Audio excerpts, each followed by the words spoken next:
La marche est l'une des meilleures activités que l'on puisse pratiquer pour faire de l'exercice en vieillissant. Cependant, il existe un problème majeur qui empêche souvent les gens de marcher, C'est à le savoir, pied. c'est Des la pieds. douleur au pied. Nous allons donc aborder 5 causes courantes de douleurs au pied et vous donner quelques remèdes. 5 remèdes Différents différents. remèdes, en fait. Causes. Parmi les problèmes courants dont nous allons parler aujourd'hui, il y a la douleur au talon et à la voûte plantaire, souvent causée par la fasciite plantaire. Je vais également vous Pour donner les 4 douleurs remèdes. au pied, l'une des causes les plus courantes est le névrome de Morton, que j'ai et qui est juste là, ainsi que les oignons sur le côté du pied, près du gros orteil. Et la dernière typiquement. chose dont nous allons parler est l'orteil en marteau, qui peut être très problématique pour certaines personnes, Bob y compris les enfants. Oui, absolument. Allons-y. Ce sont des choses dont il faut s'occuper. Les solutions et les remèdes que nous proposons ici, je vais vous les montrer, proviennent d'experts en la matière. Le premier est le docteur Ray McClanahan. C'est un podologue qui obtient d'excellents résultats avec ses patients. Il a réduit ses interventions chirurgicales sur les pieds de plus de 50%, je crois, grâce à certains des remèdes que nous allons vous montrer. Et puis aussi, qui est-ce? Rick Oui. Alderman, un kinésithérapeute et un de nos amis.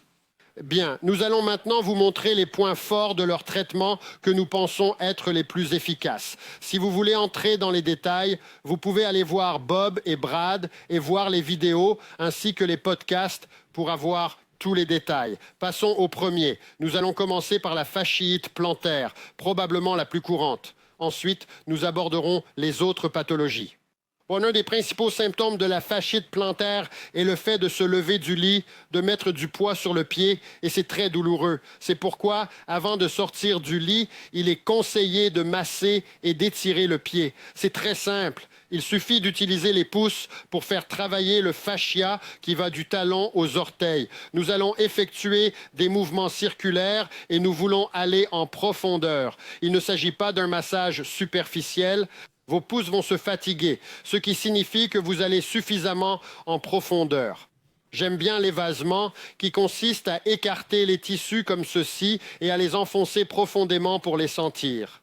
Souvent, le point douloureux se trouve ici, à la base du talon. Si c'est sensible, n'y touchez pas. Si vous pouvez le travailler un peu, allez-y. Par ailleurs, il peut être bénéfique d'étirer les orteils vers l'arrière de cette façon pour obtenir un bon étirement, car cela va directement au fascia plantaire. Le fascia plantaire, excusez-moi, nous y voilà, et c'est essentiel. Ensuite, vous pouvez vous lever. Et mettre vos chaussures, marchez. Nous aurons un peu plus d'informations à ce sujet dans une seconde. Une autre option pour masser votre fascia plantaire est de vous asseoir sur une chaise et de prendre une sorte de balle. J'ai ici une balle de massage à picot. Ces balles coûtent entre 5 et 10 $ et sont disponibles dans la plupart des magasins. Vous pouvez utiliser une balle de golf, une balle de crosse, une balle de massage, tout ce que vous avez. La balle de tennis est peut-être un peu molle.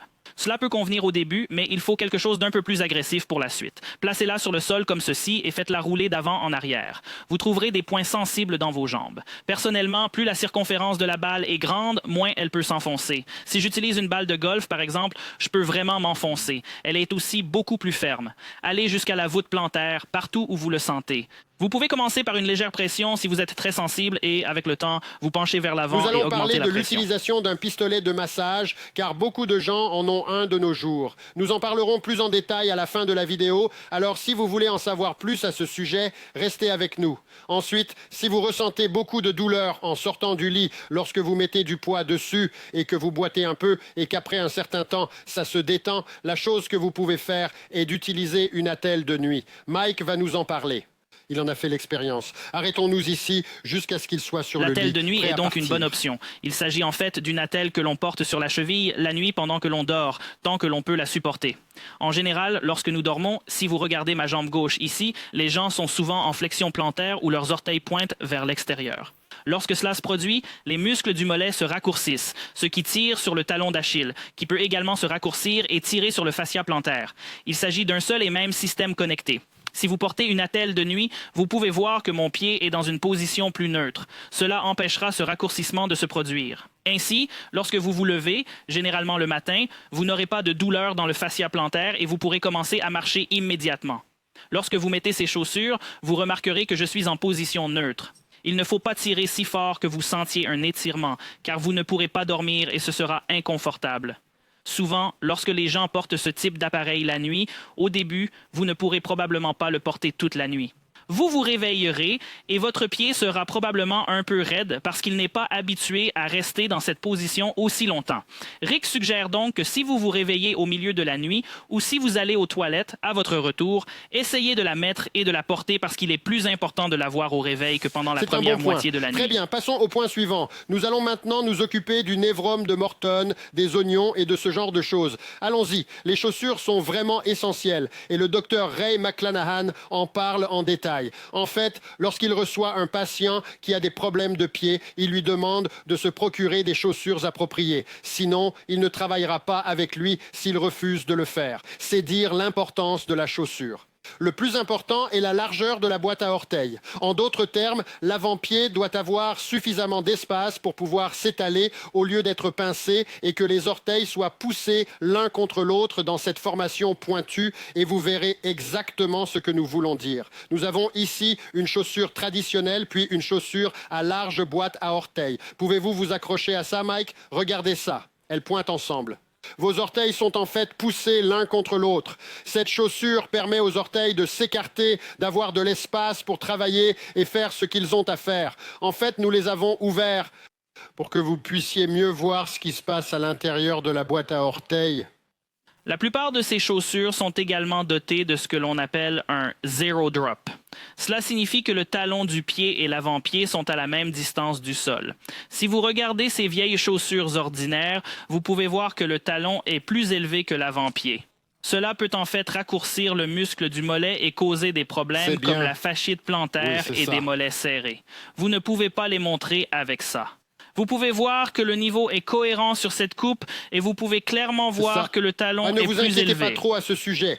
J'ai essayé ces chaussures minimalistes et j'ai besoin de plus de rembourrage à cause de mon névrome de Morton. C'est donc une option qui permet d'obtenir plus de rembourrage tout en bénéficiant d'un large espace à l'avant-pied. Il s'agit donc de deux modèles zéro drop. Cependant, elles sont très minimalistes. Vous pouvez voir qu'il n'y a pas beaucoup d'amorti entre le sol et la chaussure. Je ne fais que marcher avec ces chaussures. Je ne fais pas grand-chose d'autre. Ce sont mes chaussures de course. Elles sont techniquement sans amorti, mais vous pouvez voir qu'il y a beaucoup plus d'amorti. Si vous êtes novice en la matière, je vous conseille d'opter pour des chaussures plus amortissantes. Assurez-vous qu'il est bien indiqué zero drop de la chaussure, c'est vrai. En fin de compte, quelle que soit la chaussure que vous choisissez, veillez à ce qu'elle soit large au niveau de la boîte à orteils pour que vos pieds puissent bouger. Parlons maintenant du coût de certaines de ces chaussures. Mike, peux-tu nous parler de celles que tu portes? Ce sont des chaussures de course. Elles coûtent plutôt 130-150 $. Je fais beaucoup de kilomètres sur mes jambes en ce moment, alors je veux un bon amorti et je suis prêt à payer pour cela. Je ne fais que marcher. Cependant, il existe d'autres marques moins chères, surtout si vous n'avez pas l'habitude de les essayer. Elles s'appellent Wittens. C'est juste une marque Amazon. Elles coûtent environ 40 $. C'est ce que j'ai acheté en premier parce que je ne savais pas si j'allais l'aimer ou si Brad avait une autre option rentable. Les Crocs. Elles sont plus chères maintenant. Avant, elles étaient si bon marché. Je ne sais pas, dollars.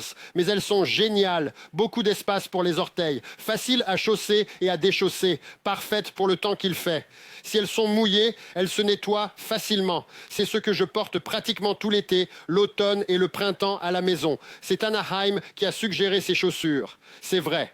Vous ne pouvez pas vous tromper s'il le dit et s'ils sont confortables pour vous. Maintenant, je peux me porter garant du confort de mon névrome de Morton si vous en souffrez. C'est très douloureux quand on a une chaussure trop serrée. Lorsque vous l'ouvrez, cela fait une grande différence au niveau du confort. Nous avons une vidéo sur le névrome de Morton qui vous donne d'autres astuces que vous pouvez faire chez vous, sans frais, pour vous débarrasser de cette douleur. Nous allons maintenant parler du massage de la plante du pied et des différents moyens de le faire. C'est vrai. J'en ai parlé plus tôt dans la vidéo. Choisissons-le. D'accord, parlons de ces pistolets de massage à mouvement alternatif. Ils peuvent être très efficaces et éviter à vos doigts et à vos pouces de faire un massage manuel. Je l'ai montré plus tôt dans la vidéo. J'aime utiliser un petit pistolet. Si vous avez des pieds plus grands et que vous êtes une personne plus corpulente, vous pouvez aller jusqu'à cette taille.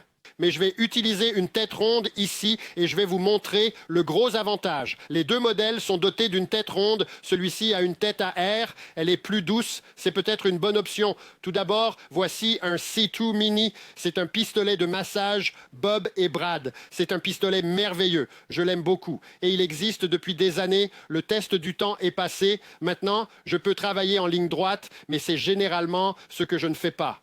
J'utilise un angle. Cela permet de masser le fascia plantaire par friction croisée et je remonte. Je contourne le point douloureux qui se trouve juste là. D'accord? Si vous y allez et que cela vous fait très mal, vous ne faites que l'irriter. Attendez que ça aille mieux, mais vous pouvez travailler là-dessus. Si tu utilises le gros pistolet, tu devrais peut-être mettre la tête à air. Elle est un peu plus douce. Et travaillez là. C'est peut-être trop agressif parce qu'on ne peut pas vraiment faire un massage par friction croisée avec la tête à air. Mais il faut faire travailler les muscles du mollet car s'ils sont tendus, comme nous l'avons mentionné plus tôt, la pression exercée sur la plante du pied s'en trouvera renforcée. Il est donc essentiel de maintenir les muscles relâchés dans le cas de la fasciite plantaire et cela aidera à résoudre certains des autres problèmes dont nous avons parlé. Travailler le muscle du mollet et c'est là que j'aime que la tête d'air fonctionne bien. La tête ronde est un peu plus agressive, à moins de la tourner sur le côté. Vous travaillez depuis le tendon d'Achille jusqu'à la base du genou. Cela fonctionnera bien et vous épargnera les mains. Si vous souhaitez un massage global de votre pied et une véritable sensation de confort à la fin de la journée ou quand vous le souhaitez, nous avons cet appareil de massage. Il s'agit en fait d'un particulier. masseur de pied. Il s'agit de la lumière du masseur de pied Bob et Brad. Il suffit de l'allumer et de le laisser fonctionner selon les réglages souhaités. Il offre une compression d'air agréable ainsi qu'un pétrissage sous la plante du pied et il propose également des options de chaleur. L'appareil est livré avec une télécommande et il existe plusieurs tailles différentes. Il suffit donc de choisir celle qui vous convient. Ils conviennent aux pieds des hommes jusqu'à la taille 12, donc tant que vous êtes en dessous de cette taille, Pour vous cela devrait faciliter la fonctionner. tâche, nous avons des vidéos plus détaillées de Ray McClanahan et de Rick Olderman. Olderman. Merci, qu'est-ce que c'est? Vous pouvez les regarder. Il vous suffit de cliquer sur les liens vidéo à l'écran pour les regarder. C'est exact. Celui du Dr McClanahan est un très bon podcast si vous voulez le faire. Et je pense que nous avons aussi des podcasts avec Rick, n'est-ce pas? Oui. Nous en avons beaucoup. Voilà. Alors, sur la route, écoutez-les. Regardez-les à la maison sur votre ordinateur. Je ne sais pas, vous pouvez le faire sur votre téléphone portable si vous voulez. C'est trop petit pour moi. Je ne peux pas voir ces Je petits vous chiffres. remercie. Le cœur divague. Oui, c'est ça. Au revoir. Merci, Bob et Brad. Les deux plus célèbres thérapeutes physiques sur Internet.